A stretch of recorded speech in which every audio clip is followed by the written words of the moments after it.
কি আমি একটু ঝামেলায় পড়ে বিয়ে করে ফেলাইছি, যে কারণে তো করে জানানোর সময় পাইনি। ঝামেলায় পড়ে বিয়ে করছো মানে? বন্ধু বান্ধবদের সাথে মিথ্যা কথা বইলা লাভ আছে? তুমি কি ঝামেলায় পড়ে বিয়ে করছো না ঝামেলায় ফালায় বিয়ে করছো? কি কইতে চাও তুমি? আমি ঝামেলায় ফেলাই বিয়ে করছি মানে আমি কারে ঝামেলায় ফেলাই বিয়ে করছি? ভাইজান আমি কই, আসলে ঘটনা হয়েছে কি, উনি তো অনেক যৌতুক নিয়ে বিয়ে করছে। যেহেতু যৌতুক নিয়ে বিয়ে করছে সেহেতু আপনাদের কাছে জানাইলে লজ্জার বিষয় না। আপনারা যদি শরম দেন এজন্য জানাই নাই। কি কইতাছেন আপনি? মানিক, তুই যৌতুক নিয়ে বিয়ে করছস? সি সি সি বন্ধু, তোর কাছে এটা আশা করি নাই। তুই যে বন্ধু এটা পরিচয় দিতে লজ্জা লাগতেছে বেটা। আর আপনি কে? মানিকের বউ মানে আমাদের ভাবি নাকি?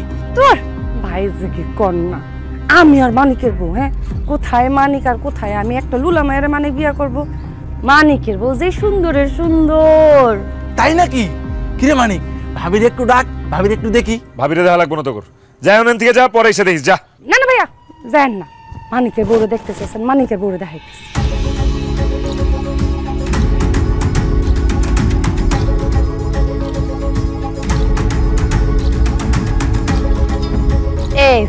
এই যে মানিকের বউ।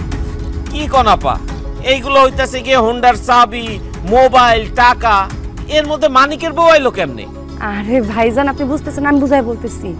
এই যে টাকা, মোবাইল আর এই হুন্ডা মানিকের বউ,